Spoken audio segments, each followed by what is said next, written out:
Hi friends, ఈరోజు మనం బెండకాయ పులుసు ఎలా ప్రిపేర్ చేయాలో చూద్దాం. ఓకేనా. ఫస్ట్గా కడాయి పెట్టుకొని కడాయిలో ఆయిల్ వేసుకొని ఆయిల్ హీట్ ఎక్కిన తర్వాత అందులో మనం పోపు దినుసులు వేసుకోవాలి. సో పోపు దినుసులు వేసుకున్న తర్వాత పోపు దినుసులు కూడా బాగా మంచిగా వేడెక్కిన తర్వాత ఇందులో మనం ఒక ఆనియన్ కట్ చేసి పెట్టుకొని ఉంటాం కదా. సో నెక్స్ట్ వచ్చేసి ఈ యొక్క ఆయిల్లో ఒక ఆనియన్ అనేది యాడ్ చేసుకోవాలి.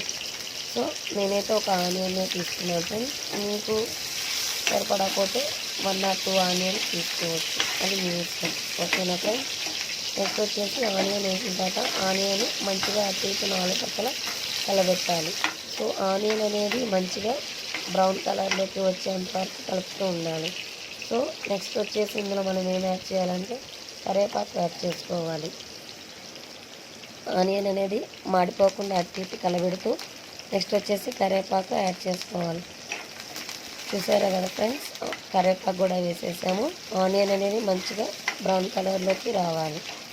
సో ఈలోపు మనం టమాటాలు కట్ చేసి పెట్టుకొని ఉండాలి. టమాటాలు బెండకాయలు కట్ చేసి పెట్టుకొని ఉండాలి. సో 4 పక్కల కొంచెం బ్రౌన్ కలర్లో వచ్చేంత వరకు ఆనియన్ని కలబెడుతూ ఉండాలి. నెక్స్ట్ వచ్చేసి ఈలోపు మనం దీంట్లోకి 2 లేదా 3 టమాటాలు కట్ చేసి పెట్టుకొని ఉండాలి. సో చూసారు కదా ఫ్రెండ్స్, ఆనియన్ అనేది దగ్గరగా బ్రౌన్ కలర్లోకి ఇప్పుడే షేడ్ అనేది కలర్ అనేది చేంజ్ అవుతూ వచ్చింది. చూసారు కదా, బ్రౌన్ కలర్లోకి వచ్చాయి. నెక్స్ట్ ఇందులో మనం టమాటా యాడ్ చేసుకోవాలి. సో టమాటా కూడా అంతే అండి. సో టమాటా వేసిన తర్వాత 4 పక్కల కలబెడుతూ మంచిగా టమాటా ఎర్రగడ్డ మంచిగా గుజ్జుగా అయ్యేటట్టు మనం వేయించుకోవాలి. సో మంచిగా వేయించుకున్న తర్వాత ఈలోపు మనం ఇందులో ప్లేట్ పెట్టి బాగా టమాటా అనేది మగ్గుతుంది.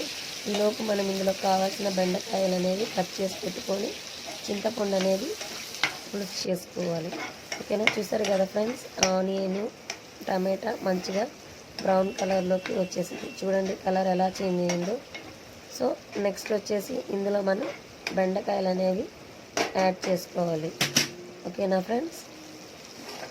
ఓకే, ఇప్పుడు వచ్చేసి మనం బెండకాయ ముక్కలు ఇందులో యాడ్ చేసుకున్నాము.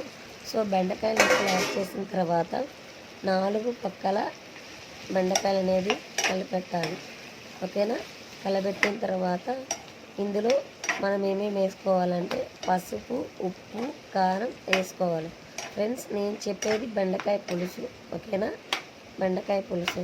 సో తగినంత సాల్టు, తగినంత ఉప్పు, కారం, తగినంత పసుపు వేసుకొని 4 పక్కల కలబెట్టాలి ఫ్రెండ్స్. అది వేసాను కదా, నేను ఉప్పు, కారం, పసుపు 3 యాడ్ చేశాను. సో 4 పక్కల అనేది కలబెడుతున్నాను. సో ఈ 4 పక్కల కలబెట్టిన తర్వాత చింతపండు పులుసు పోసిన దానికంటే కూడా మనం ఆయిల్లోనే ఎక్కువగా మగ్గించామంటే బెండకాయ అనేది ఆటోమేటిక్గా ఏగుతుంది. మనం చింతపండు పులుసులో ఎక్కువగా ఉడకబెట్టాల్సిన అవసరం ఉండదు ఫ్రెండ్స్. ఓకేనా. ఈలోపు మనం చింతపండు పులుసు ప్రిపేర్ చేసుకోవాలి.